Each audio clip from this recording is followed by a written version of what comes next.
Happy Finance Friday, everyone. I'm Tom, and this is Tom's Funny Magic. Today, I'm going to be talking about some of the different things you can do to an investment property to increase the yield.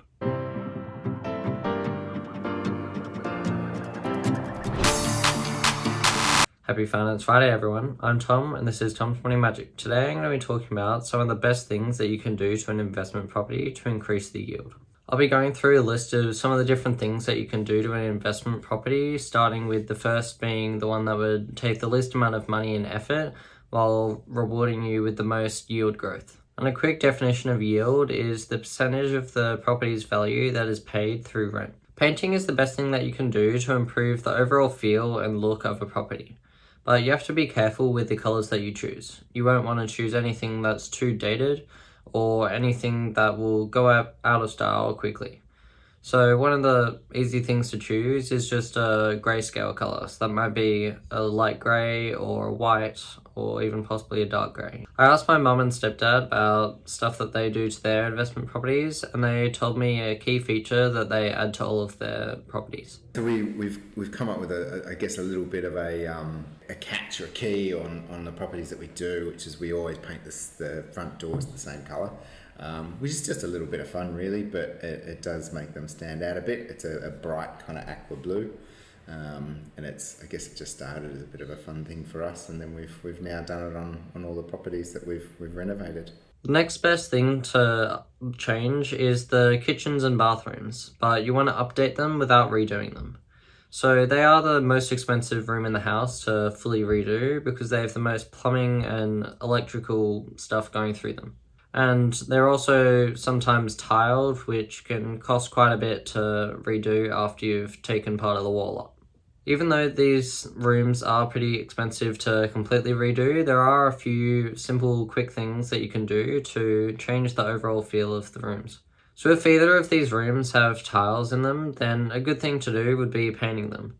This would change the overall feel of the room, and it's a pretty quick and cheap thing to do to change the overall feel of the room. Some other easy things that you can do to make the room feel nicer is just to replace a few small things around the room, such as the shower heads, the taps, or even the handles on the cupboards. If some of the appliances are getting old, for example like the oven, then just replacing that can make the room feel a lot newer. If the carcasses of the cupboards are still in good condition, then you could just change the doors on them, as this is the thing that you would see the most and it's pretty quick to do. If you do feel like you have to replace the whole kitchen, then a good place to go to would be Bunnings. They can sell you individual parts for the kitchen, including the different cupboards. They sell appliances as well, like the oven and fridge. And then you can slot all these together to create a good looking kitchen. And if you know what IKEA is and you've made some of the furniture from that before, then building kitchens from Bunnings is very similar to this, and you should have no problem doing it. The next really good thing to increase the yield of a property is to add an extra bedroom without changing the overall shape or roof line of the house. This is because the roof is one of the most expensive things to change in the house, if not the most expensive. And if you just change a 1-bedroom house to a 2-bedroom house, then this will add a lot of value to the house and increase the amount of rent that you can get from it quite a bit. And followed closely by this is increasing a 2-bedroom house to a 3-bedroom house. And both of these things are good because they can allow the house to be used for a whole family instead of just 1 or 2 people. If you don't have enough space to quite fit an extra bedroom in the house, then you may still have enough space to create a small office or study area. And this is good because it adds an extra room to the house and another space for you to use creatively. In terms of changing the floor plan of the house, the next good thing to do would be removing any unnecessary hallways and opening up the overall space of the house. And this is very beneficial to the overall look and feel of the house because it makes it feel more open. And the reason why these houses may be very enclosed with hallways leading to lots of separate dining, living, and kitchens is because around 50 to 70 years ago, heating and cooling was very expensive. So houses were built with lots of separate rooms that you only had to heat or cool the rooms that you were in. So these hallways are all just dead spaces where you can't really fit much into.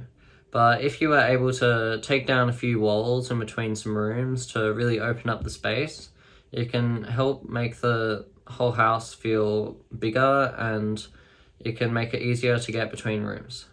But before you go knocking down walls on your weekend, you have to make sure that you talk to a builder first. Because if you're going to be taking down walls that are actually structurally necessary for the roof to stay up, then it would be good to not take those ones down. Because then a very inexpensive way to make the house feel better and increase the yield would turn to a very expensive repair of the overall house. The next thing that you can do to increase the yield of a property is to bring your working outside and start creating an extra living space out of the house. There is a big shift in society at the moment towards more working at home after COVID has exposed everyone to the fact that you don't actually need to go into work as much anymore. And if you could start creating more living spaces in the house, then this will make this transition much better, and it will allow you to have spaces that are only for work and other spaces that can be used for relaxing. A good way to add an outdoor living area is to add a deck leading onto your backyard. Staying in the outdoor area, we can also bring our bang for the buck painting to the outdoor space. So if a fence is starting to look old and run down, then you can paint it. This will make the fence look better. By painting a fence or anything outdoors, it acts as killing two birds with one stone, because you can improve the look of the property while also helping protect the things from any weather-related damage and just making them last longer in general.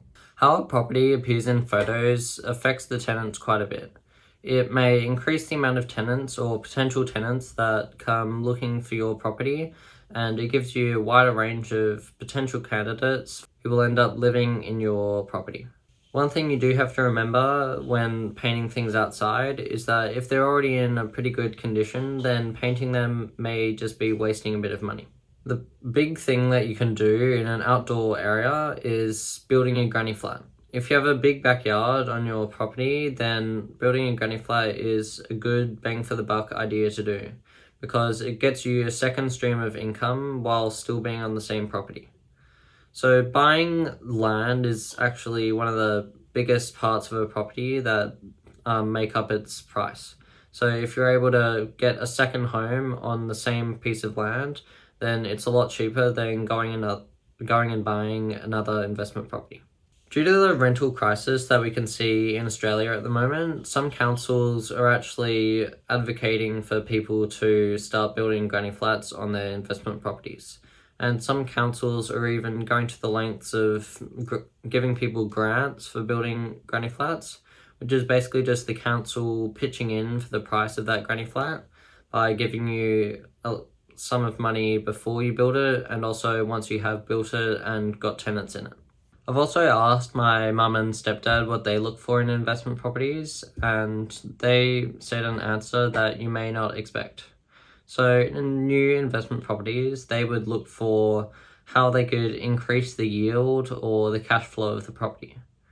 So this is because they are looking for ways to start working less in their day jobs and start working more on renovating properties. And they wouldn't be able to do this if all they were doing to properties is increasing the capital growth. So when looking for properties, they would look for ways that they could increase the yield of the property and add value in terms of the looks of the property. And they would also be looking for ways that they could open up the property to new tenants so that they can help ease the stress on the rental market through the current crisis. Before we end the video, I'd like to explain something. This video is just a reinterpretation of a podcast that I made a few months ago. And I just wanted to make this video so that there was more context, and this video is pretty relevant to the videos that I'll be making over the next month or so, which will be looking at a few investment properties before and after they were renovated, and looking at what those renovations did to the property through the different aspects of those properties. That's all for me today. Please hit the like button down below and subscribe for more content. Feel free to check out my website and other videos if you want to learn more about finance. See ya!